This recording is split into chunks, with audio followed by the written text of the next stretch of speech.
We start the week under a weather impact alert. Thank you for trusting us with your midday news and weather. Our team of meteorologists are tracking the chance for several winter precipitation. Tracy, we're talking about it all. Let us know what we can expect. That's right. We have issued a weather impact alert for Tuesday and Wednesday. Today is the day to be prepared, friends. All that sunshine out there, get out there and make sure you have everything you need, because we are looking at some winter precipitation headed our way and very cold temperatures, looking for travel impacts that are certainly going to affect us all. But today, looking for a lot of sunshine, maybe a few clouds as we're heading into the evening hours, looking for that high in the mid 40s. But tomorrow's a big change in our weather. We do have that weather impact alert for Tuesday and Wednesday.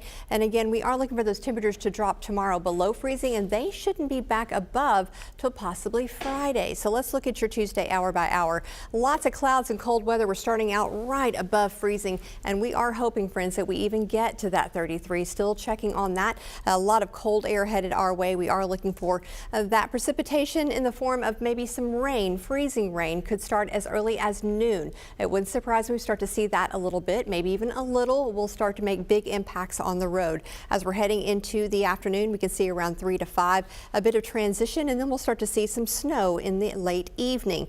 Temperature continues to fall as we're heading into the overnight hours, and we're looking for that winter weather to impact a good majority of the state, and this, I'm sure, will be expanded as we're heading into the next few hours. But we're also looking at the snowfall forecast. Trace to 2 inches, Little Rock trace to 1 inch. Again, the further you go north, the more snow you will get. But we are also looking for ice here in central Arkansas, and that's something to keep in mind. And we're going to talk more about that and the impacts it can have for the rest of the week coming up. All right, Tracy, thank you. Well, the governor of Arkansas has initiated a state of emergency. She issued the declaration this morning ahead of tomorrow's winter weather. This would allow emergency response vehicles to bypass our Arkansas Department of Transportation weigh station facilities through February 24th. The weather could also impose a backlog on deliveries. Officials say to stay off the roads if at all possible. But here's a quick emergency toolkit if you absolutely need to drive. Your tank should be full in case you get stuck somewhere.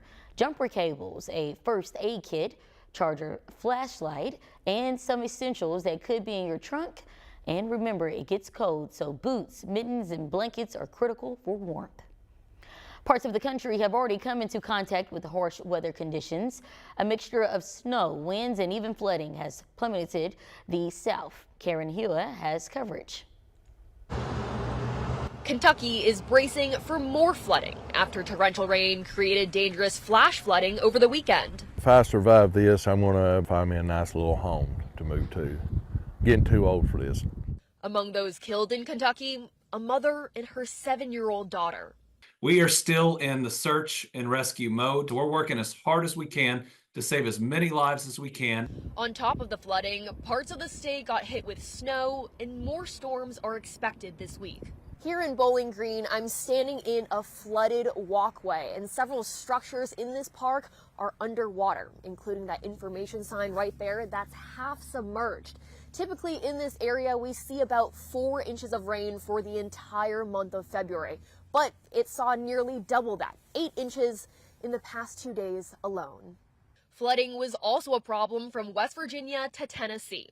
In Hale County, Alabama, the National Weather Service confirmed a tornado touchdown, ripping homes apart. It's a blessing that we survived. Winter weather caused headaches in the Midwest as well. In Chicago, a woman was taken to the hospital after her car plunged into icy Lake Michigan. Snow also caused treacherous driving in the east, flipping this car in Massachusetts. But in Maine, they welcome the snow. This is great. This is what living in Maine is about. For winter lovers, fresh snow is something to celebrate. Karen Waugh, CBS News, Bowling Green, Kentucky. Well, several businesses and local offices are closed in observance of President's Day. It's a 3-day weekend for some of you enjoying the day off. A reminder, post offices, some schools and banks will be closed today. You can, however, take advantage of retail deals. The Clinton Library showcases the legacy of the only U.S. president from Arkansas. Admission is free throughout the day. At this very moment, we're receiving an update on the state's elections security protocol. Secretary of State Cole Jester is giving that report before lawmakers. His office conducted an audit on Arkansas' system. We'll present those findings tonight on THV 11 at 5 and 6. HIV and syphilis have spiked in Arkansas. Public officials are issuing a public warning. There's a number of resources available statewide. Jose Carranza has the health alert. Arkansas health officials are sounding the alarm about rising STI and HIV cases, especially in central and northwest parts of the state. Deputy State Health Officer Dr. Naveen Patil says the numbers from the CDC are concerning. For the population we are ranked really highly. So we are among the 7 states, in most of them are in southern US, that are actually part of the ending the HIV epidemic plan. Arkansas reported more than 300 new HIV cases in 2023, and syphilis cases continue to be a major concern.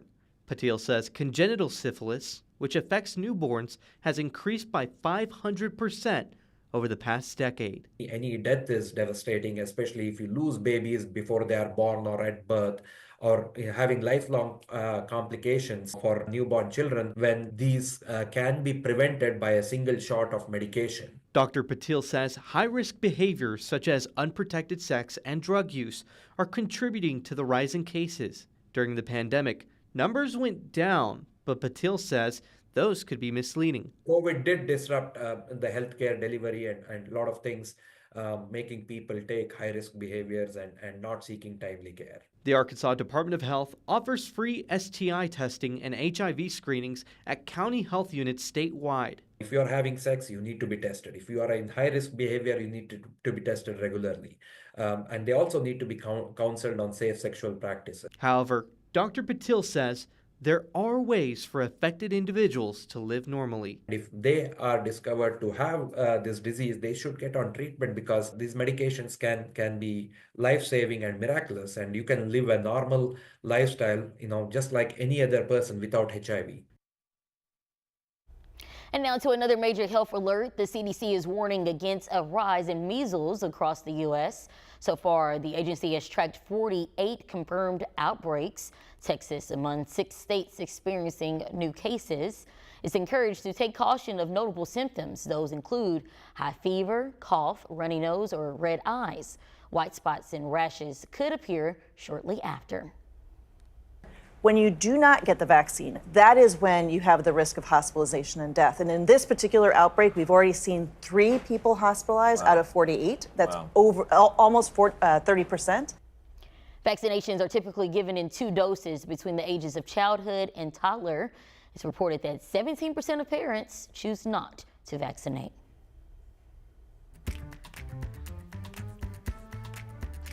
Well, new this morning, the Little Rock 9 will receive recognition on the diamond of the Arkansas Travelers Stadium. The Travelers announced this morning they will pay tribute to the Little Rock 9 during the 2025 season. It will be the weekend of August 21st through the 23rd. Baseball players will be dressed in specially designed gear dedicated to the 9 students. Game-worn jerseys will then be auctioned off. Proceeds will go to the Little Rock 9 Foundation. The 9's youngest member, Kalada Walls Lanier, says something like this was once unimaginable. In a statement, Lanier says, quote, "Here we are 68 years later, and our team of 9 is being celebrated by another team of 9. Arkansas Black history on display. That's why today we celebrate Daisy Bates Day, her story alongside the other rich pieces of history and legacy. Ahead at 12:17. And we've had a beautiful Monday, plenty of sunshine, but Tuesday, well, it's a different story, friends. We are looking at wintry precipitation and cold temperatures headed our way. Stay with me. We'll talk all about this and when you can expect it to arrive, when you expect it to leave, coming up in my forecast.